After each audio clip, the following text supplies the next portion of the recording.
video, we're going to talk about beauty PPC advertising strategy, selling everything from makeup to lotions, anything in the beauty space.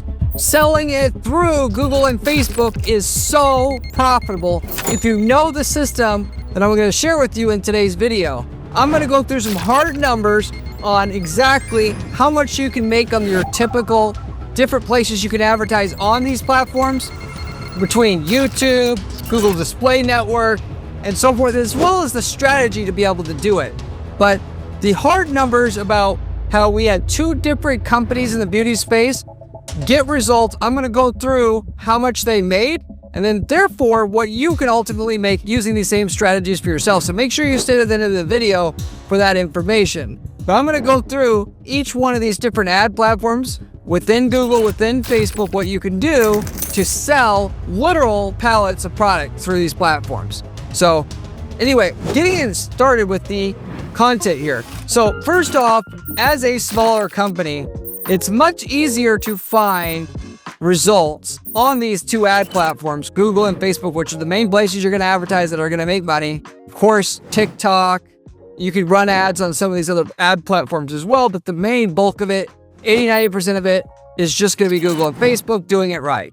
You want to find a niche, okay? Because competing with L'Oreal or some of these mainstream national brands, unless you're starting out with $10 million or more in branding, budget, to brand yourself, put out a metric ton of content, hire a ton of influencers, it's going to be very hard to do that. One little drop in a big ocean. Not to say that that's impossible to do, but it just takes a lot of money. So my suggestion, if you're in that situation, is to niche down, make your money there, and then reinvest until you're at the point where you have a ton of money to do broad-based branding style advertising, branding yourself. If you do go niche, I should say, you can actually tap into a already proven market of which you've only got a very few competitors, and you can just get in front of those people who are apt to want your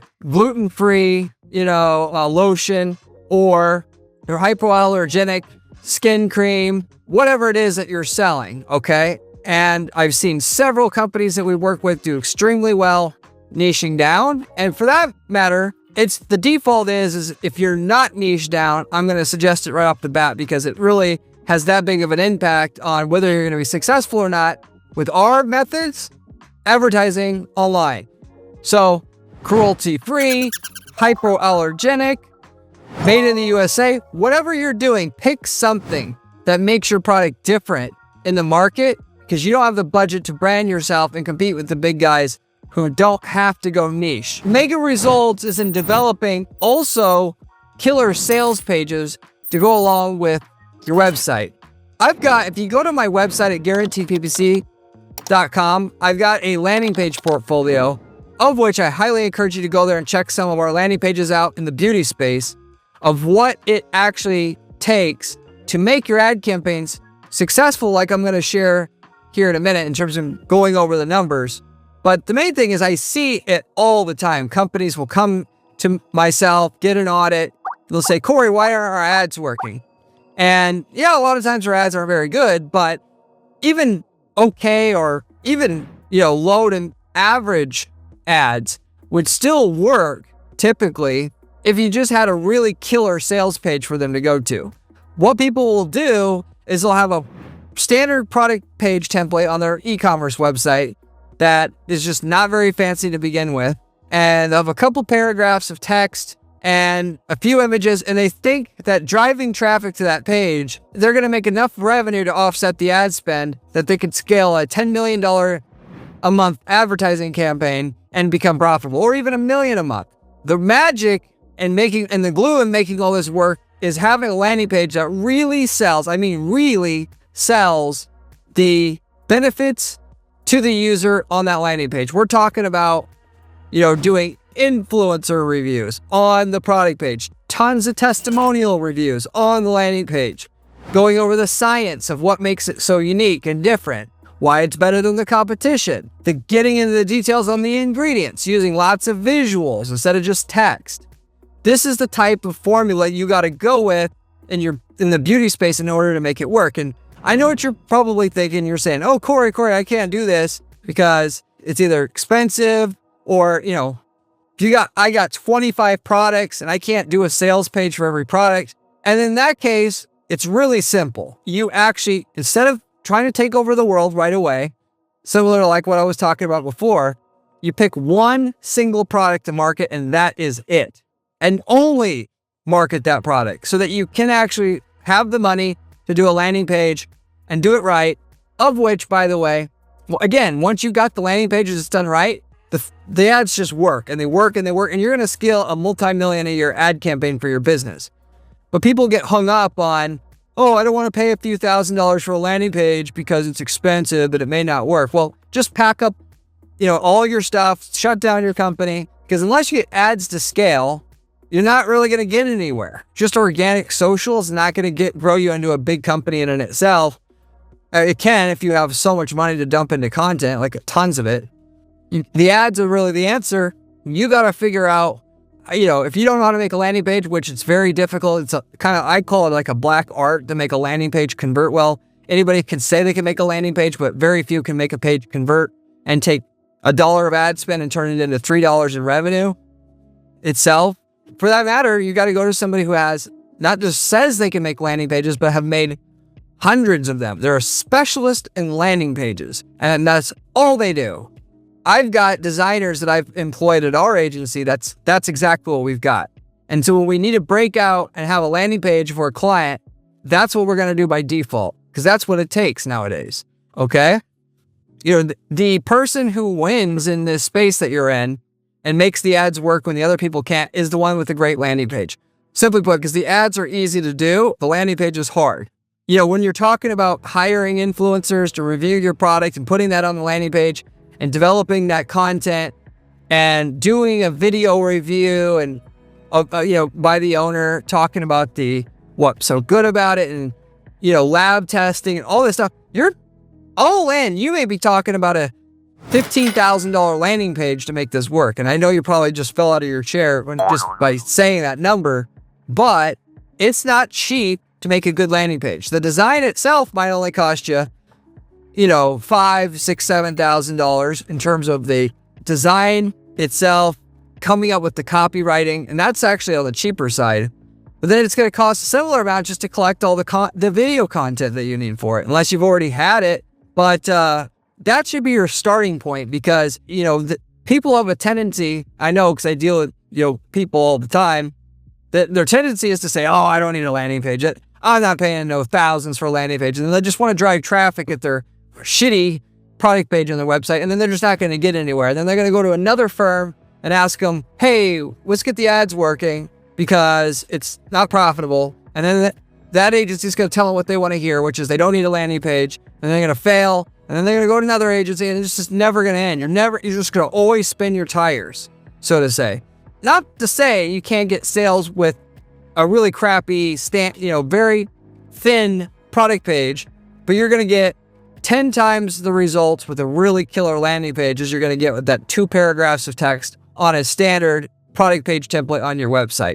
It really makes that much of a difference in terms of your conversion rate that you're going to get. 2 paragraphs versus our extremely well done landing page. So it's up to you to do it or not do it. But once you got that landing page, or at the very least, you're in a market where there's really not any competition. If you're super niche, like we had a client who sold skincare products to people that are chemo patients. That's so niche. They were the number one provider in the market. There's really not any other players. You can get by with sending them to a mediocre page because you don't have any competition. But the higher the competition you have, the better the landing page has to be. The more it's going to be cost to put that landing page together in terms of content. Hiring the high-end designer that charges $100 an hour for their time and needs to put in at least 40 hours to plan and design that page and so forth. Once you got the page, or a page that matches the level of competition in your market, now you can get into running the ads. You're set up for that. And what I've got here is I broke down the average results we got for a body cream and a makeup company, combined the results to tell you how much of an ROI that we got for each place that you should ultimately be advertising, with the understanding that we were at about a 200% ROAS or ROI, we're break even. Anything beyond that, we're making a profit. Now that said, a few things you got to keep in mind here. This space, obviously there's a ton of value in just acquiring the customer in terms of the repeat buys. Then you got people that are going to refer. The more you run your ads, the more organic traffic you're going to get. Also the tracking, a lot of it doesn't track properly in your ad account because of ad blockers, which is ways to get around that. But when it says that you got a 150% ROAS in your account, when you add all that other stuff up, it really is more like a 300% ROAS or 400% ROAS. And if you don't even count the repeat purchases and you're just considering the undercounting because of the flaws in the tracking setup, you're talking about 30% more ROAS than what it actually says in your ad account. A lot of people, it's difficult for them to accept this, but the tracking, it's not perfect. Tracking in your ad account's great for steering your ads with, see what ad works better over another, but it always is going to undercount. So it's poor at telling you what the actual return on investment is on your money. So, but we knew a 200% ROAS was break even, and this is actually what it says we got in terms of a return. With knowing that some of these aren't profitable on paper, but they are profitable because they're feeding the engine of, and what we're doing is we're creating a sales funnel. You got stuff that you're doing at the bottom of the funnel that just cleans up the people that are already warmed up, and you got people that you're getting into the funnel that you need to get awareness around your product itself. And this is why I stressed niching down so much. When you have that product that is for, let's say, the super niche product even, for chemo patients, skincare products for chemo patients, what you can do at that point in time is just market to people who are looking for skincare products that are chemo patients. They're not looking for exclusive products, but you start to get awareness and then you keep following them up. You remarket to them real well, and then they eventually buy. And that's what you're looking to do, is get in front of every single would-be or could-be buyer, and then to evaluate whether you got the return on investment or not to be profitable, and to whether you should scale to the next level in terms of your ad spend going up the next level so you can scale your sales, is you're going to look at something called a marketing efficiency ratio, or MER, M-E-R. A marketing efficiency ratio is what typical e-commerce companies do to scale and look at to scale. What, especially in the beauty spaces, is important, which you're looking at total sales in your company as a ratio of total ad spend in your company that you're spending.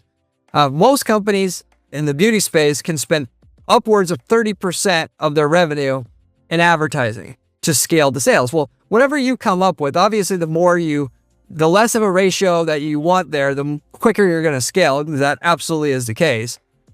But you find out what the minimum actual MER ratio you can accept, whether that's a $2 in sales for every dollar in ad spend, $3 in sales for every dollar in ad spend, or whatever it is.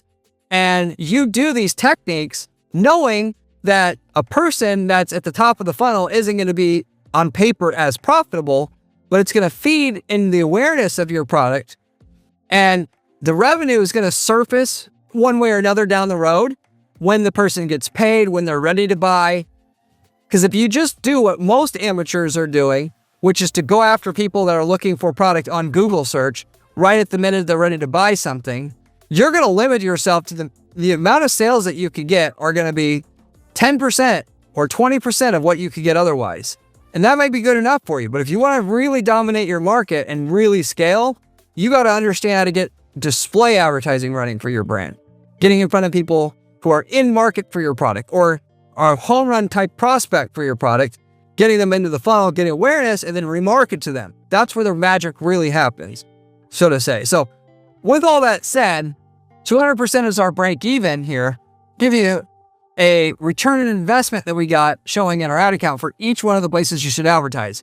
Google search, buying terms, Google search info terms, Google display network, YouTube, PMax/shopping, Facebook, then remarketing, and then also demand gen campaigns, which of course in Google Ads, you can run 5 campaign types, of which I went through here one by one. You should run them all, if you will, directly or indirectly, as I'm going to talk about, as well as you should run Facebook ads as well, because each one is going to contribute some of the sales increase you get in your business. Your goal is to set this up to get a person that looks like they're a prospect in the funnels, remarket to them, get the sales revenue to go up, and then spend a little bit more on ad spend, and then keep the whole process going to sell pallets of product through these two platforms. I'm going to mention starting out with your Google search buying terms, which is the typical place people would go.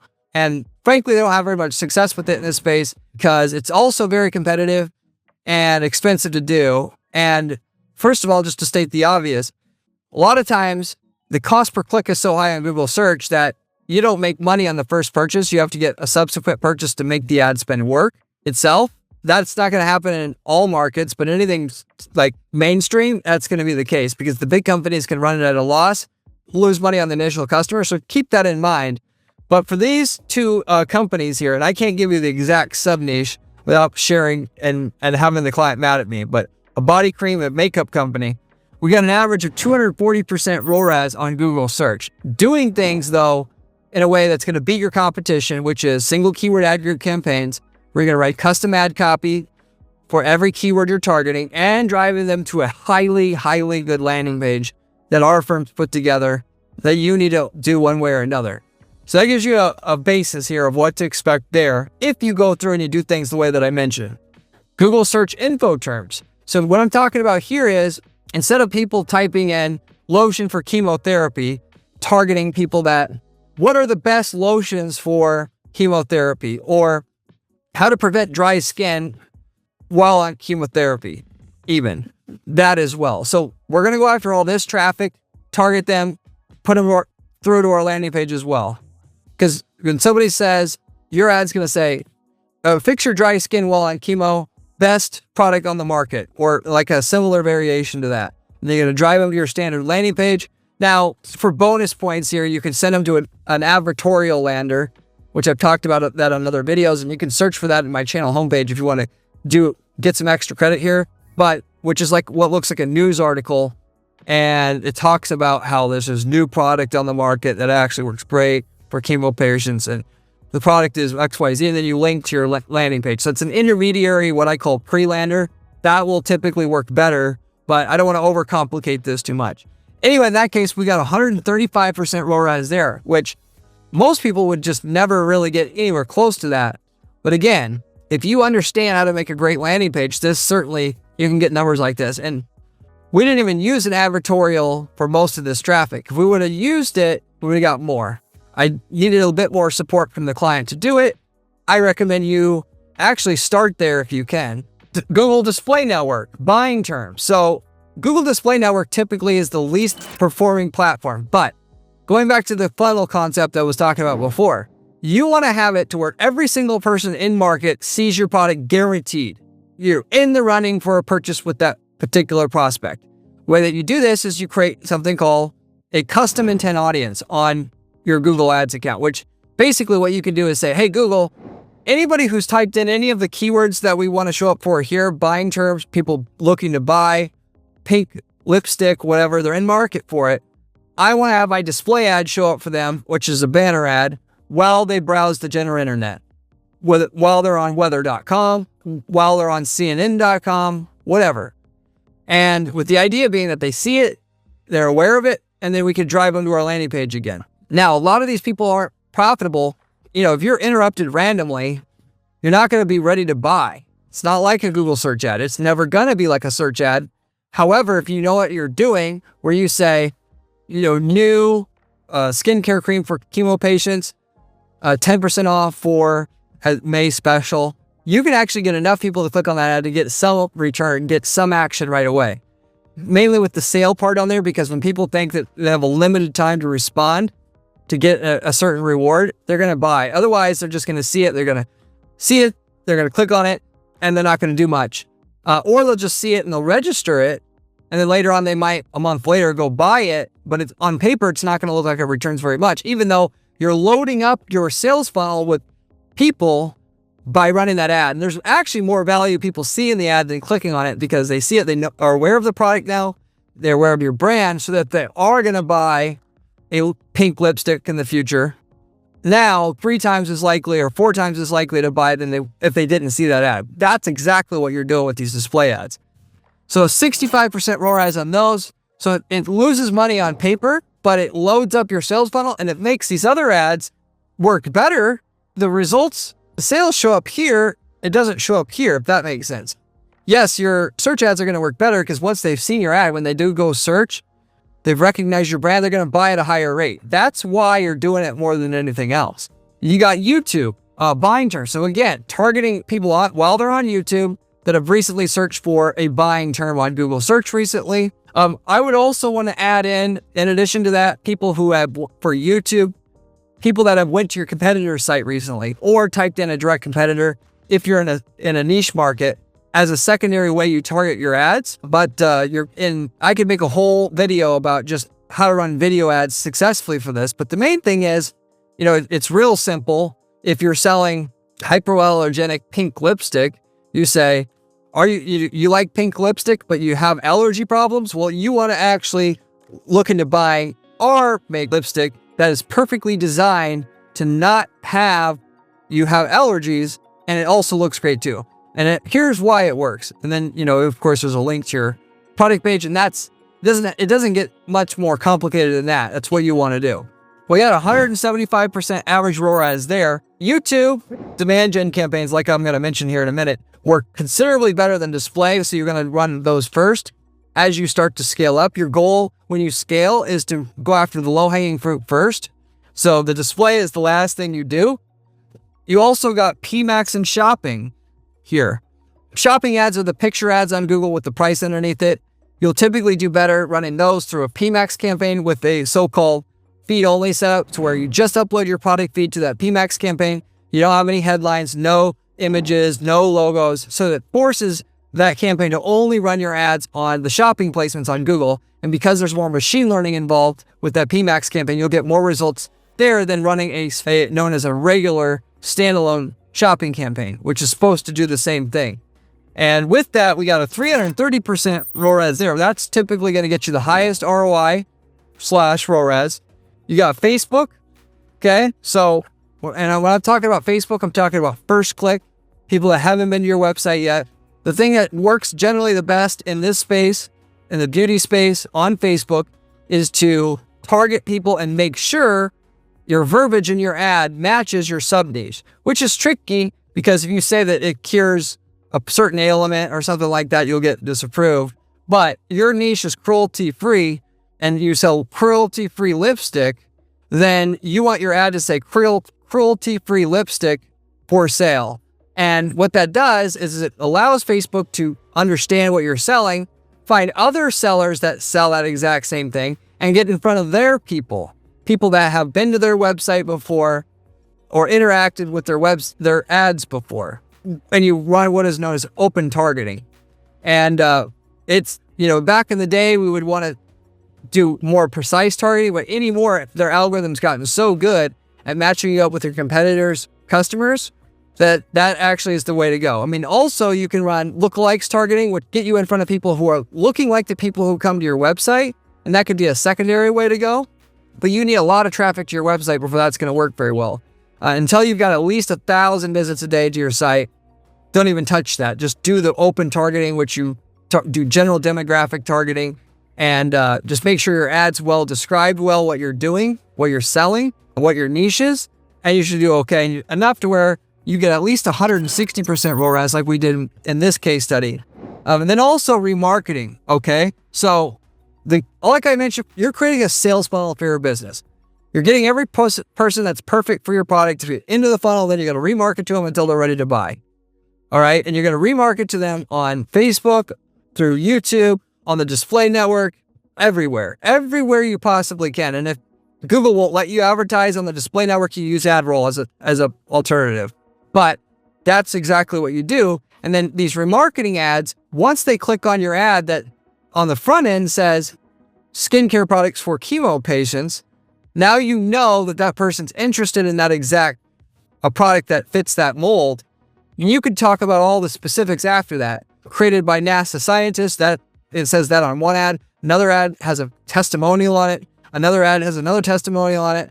Another ad says we have a great 4.9 out of 5 rating on Amazon.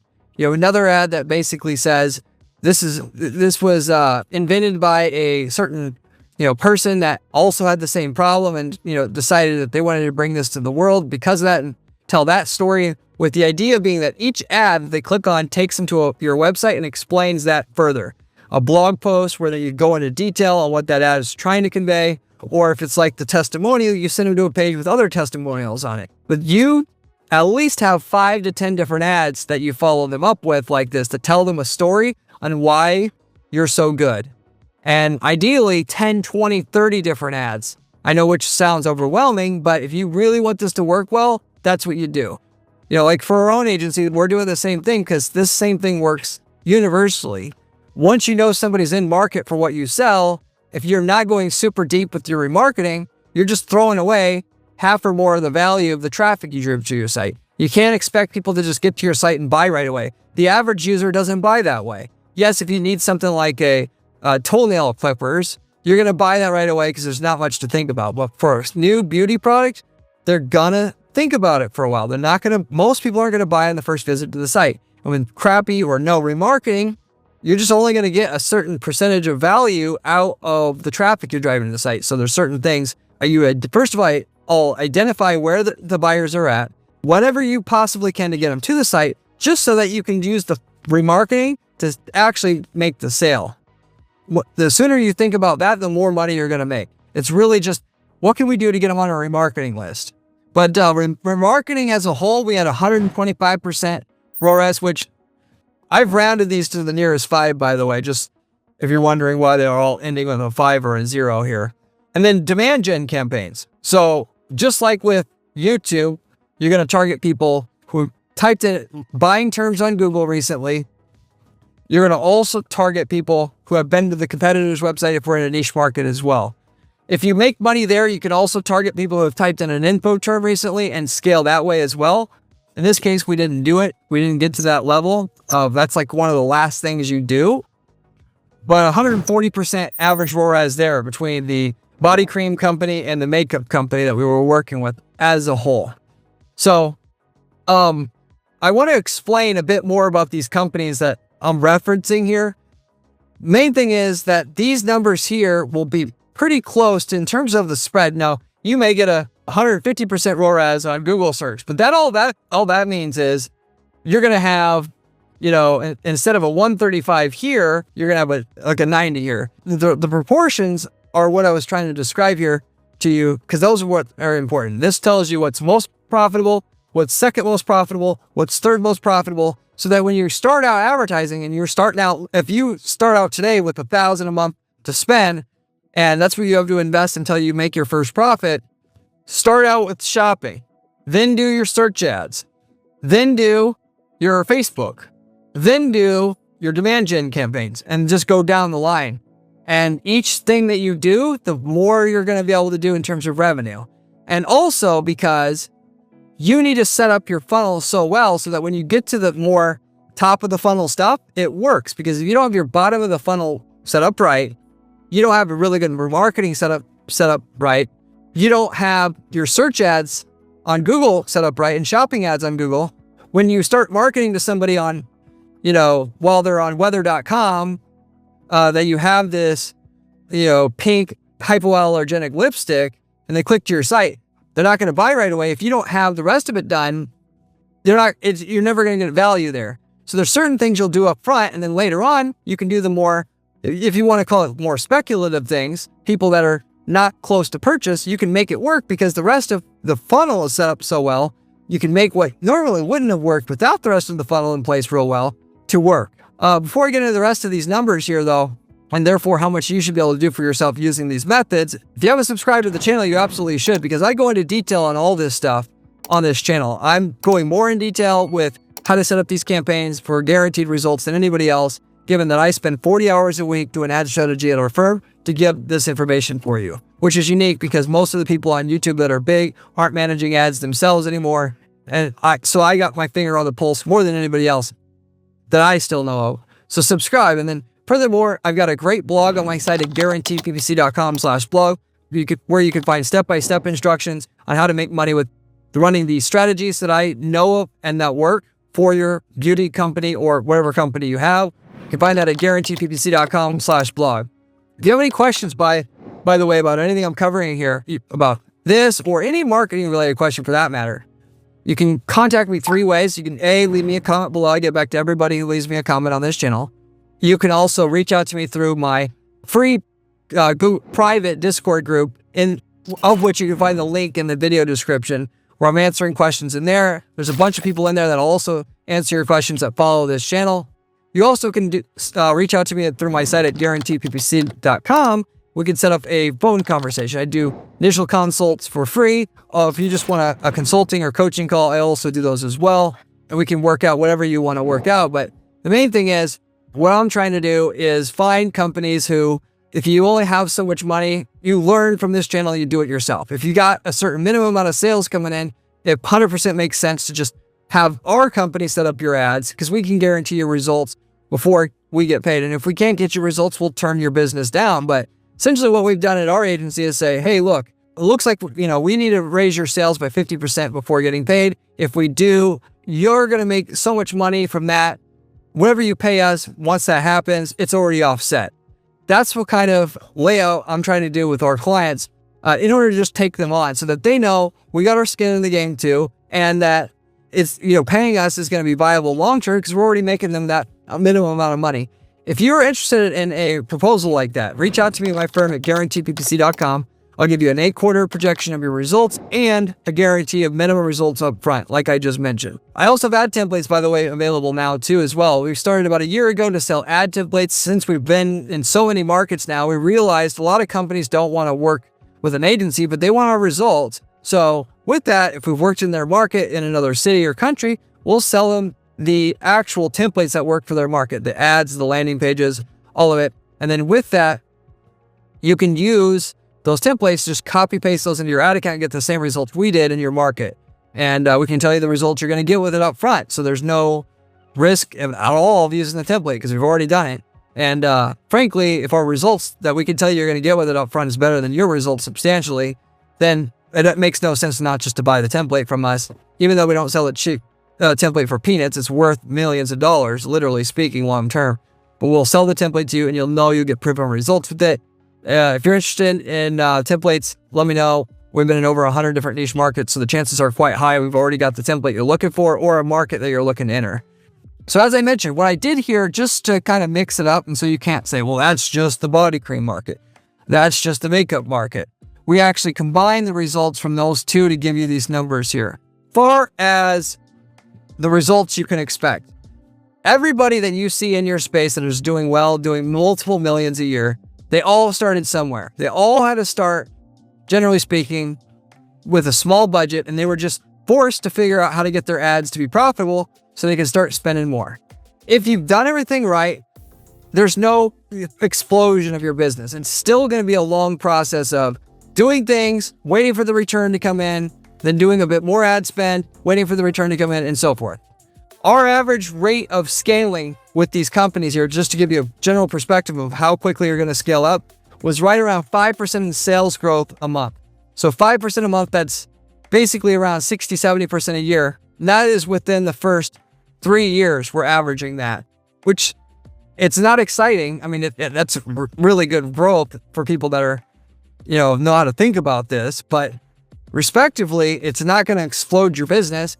It's a long process of setting up your ads with the right tracking, optimizing based upon the tracking data that you got, making revisions, reallocating your budget, and then just doing this over and over and over again. Starting with the easy stuff and then bringing in the top of the funnel stuff later on. Keep in mind, again, this is assuming a 200% break-even ROAS. Some of the stuff had break-even on paper, some of it didn't, but essentially what we were doing, and like you're going to need to do, is figure out, okay, we'll take every sale we can get as long as we're at 200% ROAS or greater, or should I say MER ratio or greater. The sales are at least minimum double what our ad spend is. And as long as it maintains that way, we'll scale the ad spend as quickly as we can maintain that ratio or greater. And that's what we did. And then with that, we were growing about 5% a month in terms of the ad spend. So if you're starting only with $1,000 a month right now, because that's all you can invest, it may take 5 years to get to where you're making, $3 million a year in sales from your starting point here, or 10 years to reach 15 million a year. The more you're able to start with at the beginning, the quicker you're going to scale, because you're going to get data quicker and you're going to have more learnings in the account happen quicker. But, if you're starting small, you got to do what you got to do. You're just going to scale, and it's going to take longer to reach your end goal, I should just say. Respectively, the rate of growth should be the same. The more you start out with in the beginning, the quicker you're going to get to your end goal. So that puts into perspective what you're going to make, how quickly you're going to make it with this. Even if you do like I told you, it's just a process. If it were easier than this, your competition would already be doing it, and everybody in this world would be rich. If you can make ads, you set up the perfect ad and your business just explodes overnight. It doesn't generally work like that. I mean, we've had it happen, but you shouldn't be expecting that by default. You should be coming in, assuming it's hard, doing everything you freaking can to make your landing page as good as possible, and that you dotted all your I's, crossed all your T's in terms of your ad setup. You set up your tracking really, really well. Assume that most of it's not going to work. You're going to find the 20% of it that does, and then you're going to take your money to invest in the next batch of something that you got to find the 20% of that works, and doing that over and over again. But that is what I wanted to convey in terms of the beauty PPC advertising formula, if you will, how you're going to make this work for your business. Niche down, ultimately, start with the more profitable venues to advertise first. Make sure your tracking's on point to track all your sales that you got. Whatever's producing at least the minimum ratio of sales to ad spend that you need, you keep, get rid of the rest. Once you reach there, spend a little bit more on ad spend. Raise your ad spend another 10% and another 10%, and just keep doing that again and again and again.